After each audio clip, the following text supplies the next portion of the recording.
सर्दियों में हरी मेथी तो हर जगह पे खूब मिलती है। आज हम बनाते हैं परफेक्ट मेथी पराठा। एक बार इस वीडियो को देख लोगे तो आपके पराठे में बिना फटे एकदम फूले फूले बनेंगे। Hi everyone, welcome to my channel tasty food. दोस्तों, अगर आपको मेरी वीडियोस पसंद आती हैं तो प्लीज लाइक, शेयर और चैनल को सब्सक्राइब जरूर करें। दोस्तों, आज हम बनाने वाले हैं मेथी के पराठे। उसके लिए मैंने 300 ग्राम मेथी ली है। चलिए फिर अब हम इसे पतला पतला कट कर लेते हैं। दोस्तों, सर्दियों में मेथी के पराठे एक बार तो आपको बना के खाने ही चाहिए, क्योंकि मेथी बहुत फायदे करती है। एक बार आप इस तरीके से बना लोगे ना तो जो नहीं भी खाने वाला होगा वो भी मांग मांग के खाएगा।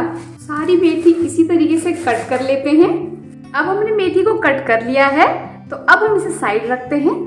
अब मैंने एक परात ले ली है और इसमें मैं 2 कप गेहूं का आटा लूंगी। अगर आपकी फैमिली बड़ी है तो आटे की क्वांटिटी कम ज़्यादा कर सकते हैं। अब 2 कप आटे में 1 कप मेथी लूंगी जो मैंने कट कर ली थी। अब इसमें 2 चम्मच देसी घी डाल देंगे। अब इसमें आधा चम्मच क्रश करके अजवाइन डाल देंगे और अब इसमें डालेंगे मसाले। सबसे पहले डालेंगे इसमें 1 चम्मच लाल मिर्च, आधा चम्मच हल्दी पाउडर, 1 चम्मच धनिया पाउडर, 1 चम्मच गरम मसाला और स्वाद अनुसार डालेंगे नमक यानी कि 1 चम्मच और 2 चुटकी डालेंगे हींग। इससे बहुत ही अच्छा टेस्ट आएगा। अब इन सारी चीज़ों को अच्छे से मिक्स कर लेते हैं। एकदम अच्छे से मिक्स कर लेंगे। हमें इसका एक सॉफ्ट सा डो तैयार करना है। हम इसको गुनगुने पानी से गूंथेंगे, तो थोड़ा थोड़ा हम इसमें पानी डालेंगे, गूंथते जाएंगे। अब गुनगुने पानी से गूंथेंगे तो ज़्यादा अच्छा रहेगा। ये मेथी के पराठे बनाने की एकदम यूनिक स्टाइल है। एक बार इस तरीके से आप मेथी के पराठे बना के देखिए। ये देखिए, आटा अच्छे से गूंथ लिया है। तो अब हम इस तरीके से इसमें थोड़ा सा घी लगा लेंगे। ये देखिए, मैंने इसके बाहर से अच्छे से एकदम घी लगा लिया है ताकि अच्छे से सॉफ्ट हो जाए। अब हम इसको 10 मिनट के लिए ढक्कन मार के रख देते हैं। तब तक हम इसकी फिलिंग तैयार कर लेते हैं। फिलिंग बनाने के लिए हमने 5 से 6 बॉईल किए हुए आलू लिए हैं और इन्हें अब हम पोटैटो मैशर से इस तरीके से कर लेते हैं। इस तरीके से सारे आलूओं को एकदम अच्छे से मैश कर लेंगे। कोई भी आलू इसमें रहे नहीं, गुठली जैसे रह जाती है ना कोई, एकदम सारे आलू एकदम प्लेन से हो जाएं, तो उस तरीके से हम इसको अच्छे से मैश कर लेते हैं। आलू अब मैश हो गए हैं तो अब मैं इसमें डालूंगी आधा कप मेथी। एक प्याज को मैंने पतला पतला कट कर लिया था तो उसको भी डाल दूंगी। 1 चम्मच भर के लिया है मैंने अदरक लहसुन का पेस्ट। अब इसमें मसाला ऐड करते हैं।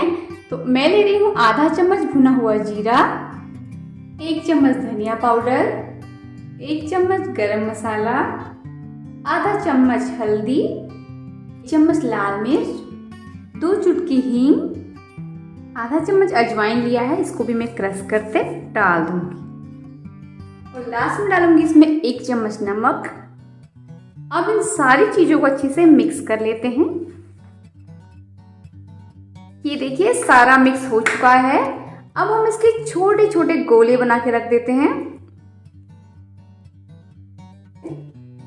इससे क्या होता है, हमें बनाने में भी आसानी होती है, जल्दी से बन भी जाता है और जो बनाने में आलू इधर उधर गिर जाता है ना तो गिरता भी नहीं है।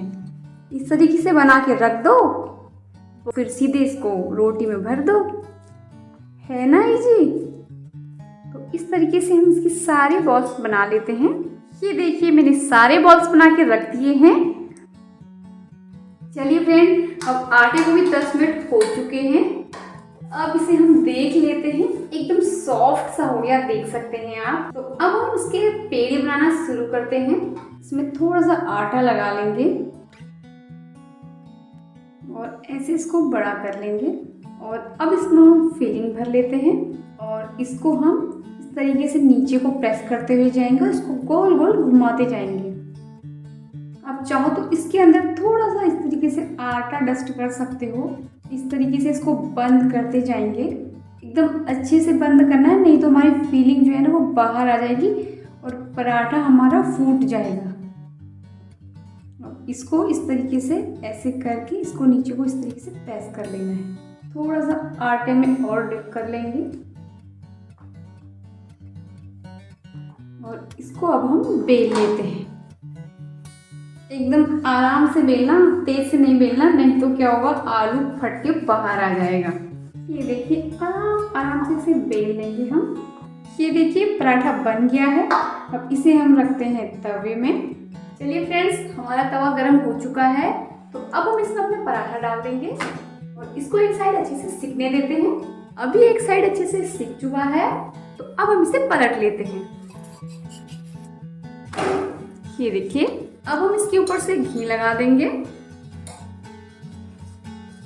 आप घी की जगह पे तेल भी लगा सकते हैं, पर घी लगाएंगे तो ज़्यादा टेस्टी होगा। इसका स्वाद जो है ना वो डबल हो जाएगा। इस तरीके से पूरे रोटी में इसको फैला लेंगे हम। अब इसे हम दूसरी साइड भी पलट लेते हैं और दूसरी साइड भी हम इसमें घी लगा लेंगे। इस तरीके से पूरी रोटी में इसको फैला लेंगे। हमारा पराठा दोनों साइड अच्छे से सीख चुका है, तो अब हम इसे निकाल लेते हैं। हम इसमें से ले लेंगे एक पेड़ा को इस तरीके से राउंड कर लेंगे। ये देखिए, और इसको हम आटे में डस्ट कर लेंगे और इसको हाथ से इस तरीके से राउंड राउंड से घुमा लेंगे। दोस्तों, एक एक टिप्स मैं आपको इतनी आसानी से बता रही हूँ, तो आप ध्यान से देखिए, वीडियो को स्किप मत कीजिए, नहीं तो आपके पराठे जो है फट जाएंगे, खराब हो जाएंगे। इस तरीके से बनाओगे ना तो बिल्कुल भी आपके पराठे फटेंगे भी नहीं और ख़राब भी नहीं होंगे। और देखिए, मैंने इसको ऊपर से थोड़ा सा आटे से डस्ट कर लिया है और इसको इस तरीके से राउंड राउंड को घुमा लूँगी मैं। और अब इसको इस तरीके से ऊपर को लेके जा देंगे, इस तरीके से। ये देखिए, अब जो एकदम पतली सी चोंच निकली है, तो इसको इस तरीके से नीचे को प्रेस कर लेंगे। अब इसको आटे में डस्ट कर लेते हैं और इसको भी हम हल्के हल्के हाथ से बेल लेंगे। एकदम हल्के हाथ से बेलना है, बिल्कुल भी नीचे को हमने इसको प्रेस नहीं करना है, एकदम हल्के हाथ से इसको बेलते जाना है। चलिए, अब सेम प्रोसेस से हम दूसरा पराठा भी बना लेते हैं। चलिए फ्रेंड्स, अब इसे पलट लेते हैं। अब इसमें हम घी लगा लेंगे, पूरी रोटी में अच्छे से एकदम फैला फैला के लगा लेते हैं। दोस्तों, अब इस रोटी को भी पलट लेते हैं और इसमें भी हम घी लगा लेंगे। पूरी रोटी में अच्छे से फैला के लगा लेते हैं। ये देखिए फ्रेंड्स, गर्मा गर्म पराठे तैयार हैं। आप भी एंजॉय कीजिए दही के साथ। दोस्तों, मैं आपको इसकी स्टफिंग दिखाती हूँ। ये देखिए, इसकी स्टफिंग देख सकते हैं आप, कितनी अच्छे से इसकी स्टफिंग हो रखी है।